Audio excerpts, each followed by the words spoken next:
सुरक्षा कागजों पर थी और शिकारी सड़कों पर। बाराबंकी के रास्ते में आज लोकतंत्र लहूलुहान होते बचा। गोलियों की गूंज से शेर नहीं डरा करते। कायरों ने वार तो किया, लेकिन भूल गए कि सामने चंद्रशेखर आजाद खड़ा है। काफिले पर हमला, सुरक्षा में सेंध और सत्ता की खामोशी। क्या चंद्रशेखर आजाद को रोकने के लिए किसी भी हद तक जाया जाएगा? बाराबंकी में होने वाली रैली से पहले ही माहौल काफी गर्म हो चुका था, क्योंकि पिछले कई दिनों से चंद्रशेखर आजाद को लगातार धमकियां मिल रही थी। करनी सेना के कुछ नेताओं की तरफ से खुलेआम विरोध और चेतावनी भी दी जा रही थी। दूसरी तरफ भीम आर्मी और आजाद समाज पार्टी के कार्यकर्ता भी बड़ी संख्या में तैयार थे। लेकिन इस पूरे घटनाक्रम के बीच एक ऐसी घटना हुई जिसने सरकार की सुरक्षा व्यवस्था पर बड़े सवाल खड़े कर दिए हैं। दरअसल जब चंद्रशेखर आजाद अपने काफिले के साथ बाराबंकी रैली स्थल की तरफ बढ़ रहे थे, उसी दौरान रास्ते में कुछ लोगों ने उनके काफिले को निशाना बनाने की कोशिश की। हालांकि इस घटना में चंद्रशेखर आजाद को कोई नुकसान नहीं पहुंचा, लेकिन इस हमले ने सुरक्षा व्यवस्था की तैयारियों को लेकर कई सवाल जरूर खड़े कर दिए हैं, क्योंकि पिछले एक महीने से लगातार धमकियों की खबरें सामने आ रही थी। ऐसे में सवाल उठता है कि पुलिस और खुफिया तंत्र आखिर क्या कर रहा था? अगर पहले से खतरे की आशंका थी, तो फिर काफिले की सुरक्षा इतनी कमजोर क्यों थी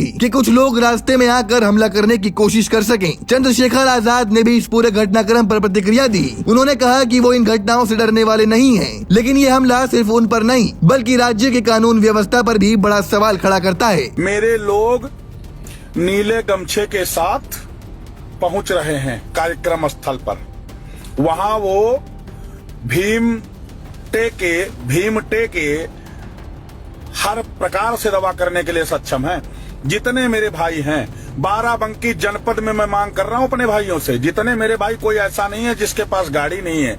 जिसके पास गाड़ी नहीं, मोटरसाइकिल है, मोटरसाइकिल नहीं, ई रिक्शा है, ना हो तो ओला यूबर बुक करा के आओ। उनका कहना था कि अगर कोई गुंडा इस तरह से खुलेआम हमला करता है, तो वो सीधे तौर पर कानून और शासन को चुनौती दे रहा है। हालांकि इस घटना के बावजूद चंद्रशेखर आजाद रैली स्थल तक तो पहुंचे और वहां अपने समर्थकों को संबोधित भी किया। रैली के दौरान उन्होंने कहा कि उनके खिलाफ लगातार साजिशें रची जा रही हैं, लेकिन वो अपने संघर्ष से पीछे हटने वाले नहीं हैं। उन्होंने ये भी कहा कि जब से उन्होंने समाज के पिछड़े और वंचित वर्गों के अधिकारों की आवाज उठाई है, तब से उनके खिलाफ माहौल बनाया जा रहा है। उनका कहना था कि वो बहुजन समाज के मुद्दों को हमेशा उठाते रहेंगे और किसी भी दबाव या धमकी से पीछे नहीं हटेंगे। रैली के मंच से उन्होंने अपने समर्थकों को संबोधित करते हुए कहा कि संघर्ष का रास्ता आसान नहीं होता, लेकिन जब तक उनके शरीर में आखिरी सांस है और आखिरी बूंद खून की बाकी है, वो अपने लोगों के अधिकारों के लिए लड़ते रहेंगे। इस पूरे घटनाक्रम ने एक बार फिर ये सवाल खड़ा कर दिया है कि आखिर चंद्रशेखर आजाद की सुरक्षा को लेकर प्रशासन कितना गंभीर है, क्योंकि अगर किसी नेता को खुलेआम धमकियां दी जाएं और फिर उनके काफिले पर हमला करने की कोशिश भी हो जाए, तो ये सिर्फ एक व्यक्ति की सुरक्षा का मामला नहीं रह जाता,